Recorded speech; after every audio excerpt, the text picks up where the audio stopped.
Alright, so it's time to get some root pruning done on my older trees. This is a rather large Figo Preto. I think it's been in this pot for probably 3 years at this point, and it's definitely root bound, and last year I noticed a drop in its production, so time to take it out and see what's going on.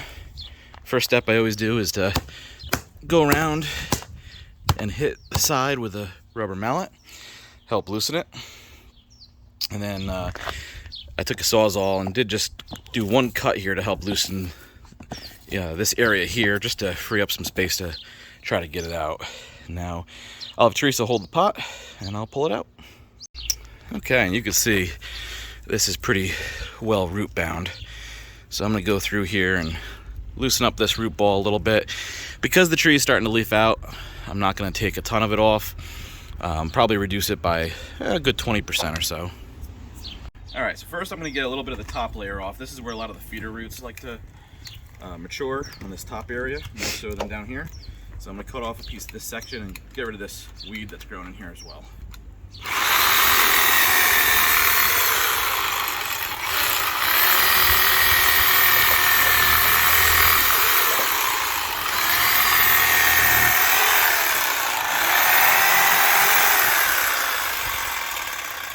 That'll also make it easier to get it back in the pot if I remove some of this top layer. And you can see the feeder roots here. Then the thicker roots will be down here, and you can see that cut pretty easily.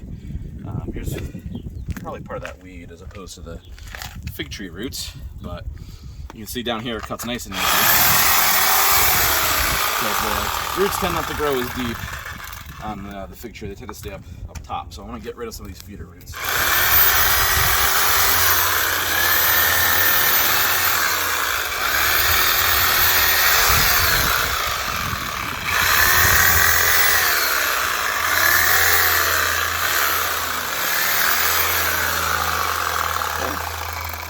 Do maybe a little more on this side over here.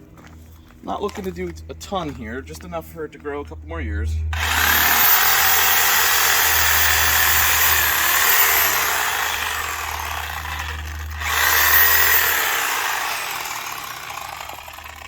Here's that, whatever that weed is that was growing in there.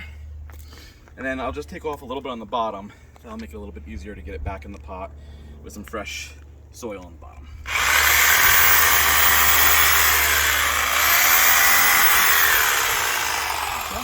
That's it. Okay, so first layer in the pot. I usually like to use pine nuggets, but I have mulch on hand.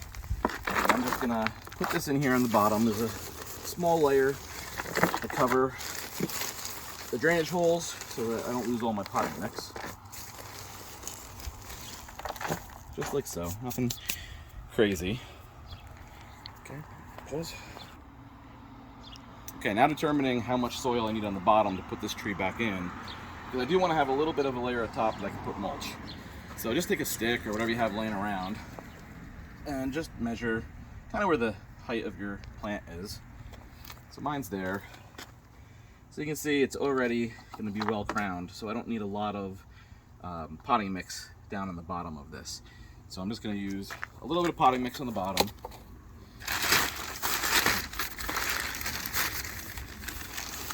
Just to get a little bit of a layer for the roots. Put some water to retain. Nothing much. And then I also have this tree and shrub garden soil. I used it last year as a top coat. It doesn't work all that great, to be honest with you, as a pot filler, but I am going to just mix a little bit in just for some different texture down here.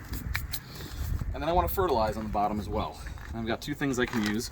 Plant tone, or I'm fortunate enough to have a local nursery that I can buy slow release fertilizer from them that they use. So this is just 14-14-13, just a general slow release. I'm just gonna mix in, what is this, tablespoon? One and a half tablespoons. So not a ton. I'll put a little more on the top layer after I get the tree in. Alright, so I just noticed one thing with this tree. When I put it back in, you see how it's slanting down towards the bottom? when I put it back in the pot, it's going to be difficult to fill this area because this will be in the way. So I actually want the tree soil line to slant a little more this way to make sure I can fill up that void a bit easier. So I think this was a tree piece that I cut off of this a long time ago. Not too worried about it, but I'm going to try to shape it a little bit.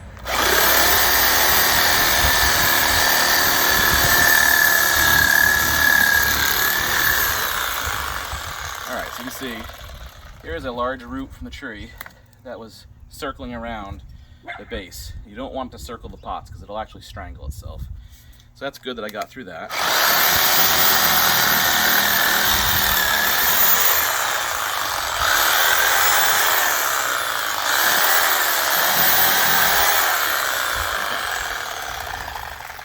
Okay. Get a little more off the top.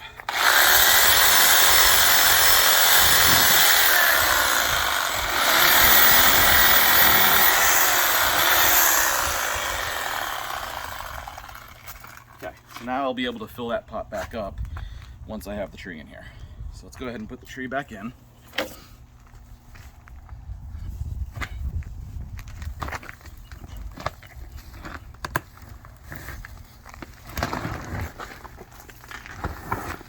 Okay. Now all I'm going to do is fill these voids on the side with fresh potting mix.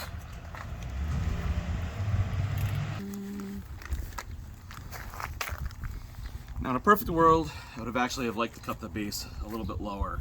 So this was below the top of the pot by, I don't know, an inch or two. That way I could have mulched the top. It's going to be good enough for this year. I may look at it in a couple of years. And now I'm just going to fill up these voids with potting mix. Whatever you have when you're doing root pruning is fine.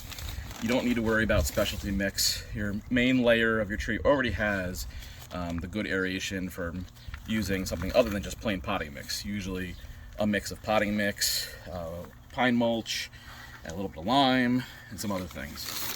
But when you're just filling in these voids like this, whatever you have on hand will be fine. Miracle Grow, you know, seed starter, pretty much anything. Because this is just going to be a small percentage of area on the pot. And to be honest with you, I actually usually prefer to use something like Miracle Grow because it retains more water. And in this case, with the tree starting to get heavily rooted in the pot, it requires a lot of water each day. So a heavier potting mix can sometimes tend to have more longevity with it. You know, a better potting mix will cause the tree to grow faster. So it really depends on what you're looking for. For me, I usually sacrifice a little bit of growth for the ability to not have to water it constantly. All right, let me go ahead and get this filled up. Okay, now's when I'll take another spoonful of this slow release fertilizer and I'll get it down on the side here. It's important to make sure you have some potting mix in here because you don't want it just to go down at the bottom of the pot and out your weed poles the next time it rains. So you want it mixed in with the soil or the potting mix like that. Okay, once you have the potting mix up, you do want to give the tree a little bit of a shimmy shake. Gets that potting mix down to fill in some of the air holes that are in there. All right, and since this is such a large tree, before I top dress it with mulch, I am going to do another scoop of slow release fertilizer. Mix that in a little bit.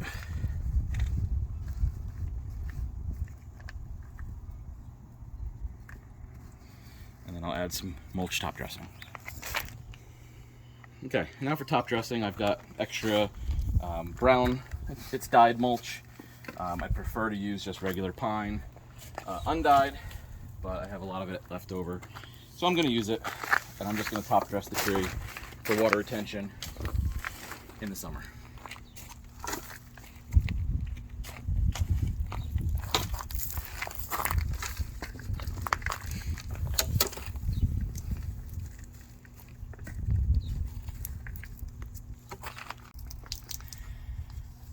Okay, and last step is just to water it in a little bit. That way when I move the tree, everything doesn't come falling out. And in this case, I'm going to move it back into the garage, as tomorrow night is expected to get down cold enough to frost again. So I want to move this tree in to protect it.